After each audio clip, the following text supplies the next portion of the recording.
जय हिंद साथियों, स्वागत है आप सभी का free exam zone YouTube channel पर। आज मैं आप सभी के लिए UP SSSC Hindi previous year question लेकर के आया हूं, जो आपका यूपी SSSC री एग्ज़ाम 26 और 27 जून को है। उसके लिए बहुत इंपॉर्टेंट ये हिंदी की क्लास होने वाली है, जिसमें हमने यूपी SSSC वीडियो हिंदी में आए हुए प्रीवियस ईयर के सभी क्वेश्चन लिया हूँ, जो वर्णमाला, शब्द, रचना, संज्ञा, शब्द रूप, लिंग, वचन, कारक, सर्वनाम, क्रियाएं आदि में आए हुए क्वेश्चन को मैंने लिया है। तो आप लोग वीडियो को लास्ट तक जरूर देखिएगा। तो चलिए वीडियो को स्टार्ट करते हैं। पहला क्वेश्चन पूछा गया था, हिंदी में ध्वनियाँ कितने प्रकार की होती हैं? तो हिंदी में ध्वनियाँ 2 प्रकार की होती हैं। अगला क्वेश्चन था, मात्रा के आधार पर स्वर कितने प्रकार के होते हैं? तो मात्रा के आधार पर स्वर 2 प्रकार के होते हैं। अगला क्वेश्चन पूछा गया था, जिह्वा के आधार पर स्वर कितने प्रकार के होते हैं? तो जिह्वा के आधार पर स्वर 3 प्रकार के होते हैं। एक से अधिक वर्णों के मेल को क्या कहते हैं? तो एक से अधिक वर्णों के मेल को व्यंजन कहते हैं। अगला क्वेश्चन था, ई, बड़ी, चा, छा, जा, झा आदि का उच्चारण किससे होता है? तो ये तालव्य से होता है। ई, बड़ी, चा, छा, जा, झा ये सब तालव्य से उच्चारित होते हैं। अगला क्वेश्चन था, किसका उच्चारण स्वतंत्रता से होता है और जो व्यंजन के उच्चारण में सहायक होते हैं उसे कहते हैं? तो इसका राइट आंसर होगा स्वर। निम्न में से दीर्घ स्वर है, तो दीर्घ स्वर बड़ी ई है। अगला क्वेश्चन पूछा गया था, अंतस्थ व्यंजन कौन सा है? तो अंतस्थ व्यंजन वह है। अगला क्वेश्चन था, अल्प प्राण व्यंजन कौन सा है? तो अल्प प्राण व्यंजन गा है। घोष वर्ण कौन सा होता है? तो घोष वर्ण जा है। ये सारे क्वेश्चन एग्जाम में पूछे गए थे, आप लोग ध्यान से ज़रूर देखिएगा। ये आपको ज़रूर 26 और 27 जून के एग्जाम में मिलेंगे। अगला क्वेश्चन देखते हैं, अर्ध विवृत स्वर है, तो अर्ध विवृत स्वर ए है, अर्ध विवृत स्वर आए है। जब एक ही ध्वनि का द्वित्व हो जाए तब वह कहलाता है, जब एक ही ध्वनि का द्वित्व हो जाए तो वह युग्मक ध्वनियाँ कहलाती हैं। क्या कहलाती हैं? युग्मक ध्वनियाँ। अगला क्वेश्चन, टा वर्ग उच्चारण की दृष्टि से किस प्रकार की ध्वनि है? तो टा वर्ग उच्चारण की दृष्टि से मूर्धन्य ध्वनि है। कौन सा दीर्घ स्वर है? तो बड़ा आ, बड़ी ई ये सब दीर्घ स्वर हैं। अगला क्वेश्चन था, अनुसार किसका कार्य करता है? तो अनुसार पंचम वर्ण का कार्य करता है। किसी पद, उपवाक्य आदि की विशेषता दिखाने के लिए शब्द के नीचे एक रेखा खींचते हैं, उसे क्या कहते हैं? उसे अधोरेखा चिन्ह कहते हैं। अगला क्वेश्चन था, मुझे बाहर जाना है, मुझे बाहर जाना है रेखांकित चिन्ह को पहचानिए। तो ये पूर्ण विराम है। अधिकारी में कौन सा उपसर्ग है? तो अधिकारी में अधि उपसर्ग है। अगला क्वेश्चन था, उपसर्ग वह शब्दांश है जो किसी शब्द के आगे जुड़ता है। उपसर्ग क्या होता है? जो किसी शब्द के आगे जुड़ता है। अध्यक्ष में कौन सा उपसर्ग है? तो अध्यक्ष में अधि उपसर्ग है। अगला क्वेश्चन पूछा गया था, सावधानी में कौन सा प्रत्यय है? तो सावधानी में ई प्रत्यय है। क्या है? सावधानी में ई प्रत्यय। धातु के अंत में जोड़े जाने वाले प्रत्यय हैं, तो धातु के अंत में जोड़े जाने वाले प्रत्यय कृत प्रत्यय हैं। दुकाल में कैसा उपसर्ग है? तो दुकाल में दु उपसर्ग है, दु हिंदी उपसर्ग है। अगला क्वेश्चन था, सुशिक्षित में उपसर्ग है, तो सुशिक्षित में उपसर्ग सु है, सुशिक्षित में उपसर्ग सु है। बुरे अर्थ में प्रयुक्त होने वाला पद उपसर्ग किस भाषा का है? तो बुरे अर्थ में प्रयुक्त होने वाला पद उपसर्ग उर्दू फारसी भाषा का है। किस शब्द में उपसर्ग नहीं है? किस शब्द में उपसर्ग नहीं है? तो ओढ़ना में कोई उपसर्ग नहीं है। अगर आपको इसकी पीडीएफ चाहिए तो टेलीग्राम चैनल का लिंक हमने डिस्क्रिप्शन बॉक्स में दे रखा है, आप लोग टेलीग्राम पे जा करके पीडीएफ को ज़रूर देख लीजिएगा। अगला क्वेश्चन था, औपचारिक शब्द में प्रत्यय लगा हुआ है, तो औपचारिक शब्द में एक प्रत्यय लगा हुआ है। क्या? एक प्रत्यय। उद्देश्य में कर्ता के साथ और क्या रहता है? तो उद्देश्य में कर्ता के साथ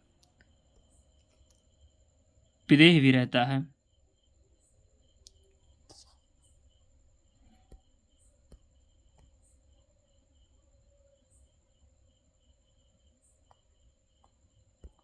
सभी चींटियां डाक से भेजी गईं, इनमें करता है तो इनमें चींटियाँ करता है।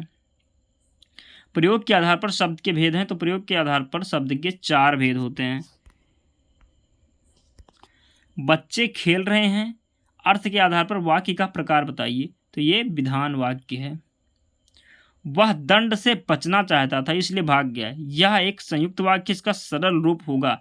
तो वह दंड से बचना चाहता था इसलिए भाग गया, ये क्या है, संयुक्त वाक्य। इसका जो है सरल वाक्य होगा, दंड से बचने के लिए वह भाग गया, ये सरल वाक्य होगा। अगला क्वेश्चन देखते हैं। वह वाक्य सरल वाक्य कहलाते हैं जिनमें एक ही उद्देश्य और एक ही विधेय होता है। वह वाक्य सरल वाक्य कहलाते हैं जिनमें केवल एक उद्देश्य और एक विधेय होता है, वो सरल वाक्य कहलाते हैं। मिठास शब्द में किस प्रकार का प्रत्यय का प्रयोग होगा, तो मिठास शब्द में आस प्रत्यय का प्रयोग हुआ है। अगला क्वेश्चन, द्रव्यवाचक संज्ञा है, तो द्रव्यवाचक संज्ञा दूध है। गाय कौन सी संज्ञा है, तो गाय जातिवाचक संज्ञा है। क्रियार्थक संज्ञा सदा किस रूप में रहती है, तो क्रियार्थक संज्ञा सदा एक वचन पुल्लिंग में रहती है। किस में रहती है क्रियार्थक संज्ञा, एक वचन पुल्लिंग में। अगला क्वेश्चन था, राज्यपाल में कौन सी संज्ञा है, तो राज्यपाल में जातिवाचक संज्ञा है। कौन सी भाववाचक संज्ञा है, तो मृतता भाववाचक संज्ञा है। मुझे किस प्रकार का सर्वनाम है, तो मुझे उत्तम पुरुष का सर्वनाम है। आप भला तो जग भला किस प्रकार का सर्वनाम है, तो आप भला तो जग भला में आप निजवाचक सर्वनाम है। क्या है, निजवाचक सर्वनाम।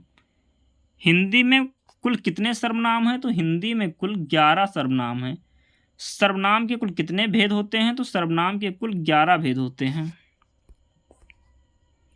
कोई आ रहा है वाक्य में किस प्रकार का सर्वनाम है, तो कोई आ रहा है वाक्य में अनिश्चयवाचक सर्वनाम है। क्या है, कोई आ रहा है, पता नहीं, इसलिए इसमें अनिश्चयवाचक सर्वनाम है। मीरा जोर से हंसी, मीरा जोर से हंसी, यह वाक्य किस प्रकार का समुचित उदाहरण है, मीरा जोर से हंसी, तो ये अकर्मक है। क्या है, अकर्मक है। अब पढ़कर क्या होगा, अब पढ़कर क्या होगा, इस वाक्य में कौन सी क्रिया है, तो अब पढ़कर क्या होगा इस वाक्य में पूर्वकालिक क्रिया है। राम ने खाना खाया होगा, राम ने खाना खाया होगा में खाया होगा कौन सी क्रिया है, तो राम ने खाना खाया होगा में खाया होगा क्या है, संदिग्ध भूत है, क्योंकि इसमें पता नहीं चल रहा है कि उसने खाना खा लिया, इसलिए इसमें संदिग्ध भूत है। परिमाणवाचक क्रिया विशेषण अवयव है, तो परिमाणवाचक क्रिया विशेषण अवयव इतना है। क्या है, इतना परिमाणवाचक क्रिया विशेषण अवयव है। क्रिया के मूल रूप को क्या कहते हैं, तो क्रिया के मूल रूप को धातु कहते हैं। क्रिया के मूल रूप को क्या कहते हैं, तो क्रिया के मूल रूप को धातु कहते हैं। ये क्वेश्चन आप याद कर लीजिएगा, अच्छे से देख लीजिएगा। ये क्वेश्चन आपको 26 और 27 जून के एग्जाम में जरूर देखने को मिलेंगे। राम सो रहा है, राम सो रहा है, इस वाक्य में कौन सी क्रिया है, तो राम सो रहा है इस वाक्य में अकर्मक क्रिया है। सड़कें चौड़ी बनाई गई, इसमें चौड़ी क्या है, तो सड़कें चौड़ी बनाएंगी, इसमें चौड़ी पूरक है। बालक इस पुस्तकालय में पढ़ रहा है, बालक इस पुस्तकालय में पढ़ रहा है कौन सी क्रिया का उदाहरण है, तो बालक इस पुस्तकालय में पढ़ रहा है, ये सकर्मक क्रिया का उदाहरण है। दो प्राणियों तथा वस्तुओं के बीच तुलना की जाती है तो क्रिया किस रूप में दिखाई पड़ती है, जब दो प्राणियों तथा वस्तुओं के बीच तुलना की जाती है तो क्रिया उत्तर अवस्था के रूप में दिखाई देती है। आपने कटोरा भर दूध पिया, वाक्य में अवयव है, तो वाक्य में अवयव भर है। क्या है, भर। मैं वहाँ होकर आया हूँ, इस वाक्य में अवयव शब्द कौन सा है, तो इसमें वहाँ शब्द अवयव है। ये लास्ट क्वेश्चन था, बहुत इंपॉर्टेंट क्वेश्चन है दोस्तों। ये क्वेश्चन आपको एग्ज़ाम में ज़रूर देखने को मिलेंगे, तो आप लोग वीडियो को लाइक कीजिएगा, शेयर कीजिएगा और चैनल को सब्सक्राइब कर लीजिए ताकि आने वाली हर वीडियो का नोटिफिकेशन आप तक पहुंचे। मिलते हैं अगले वीडियो में, तब तक आप अपना ध्यान रखिएगा, पढ़ाई को अच्छे से करते रहिएगा। जय हिंद।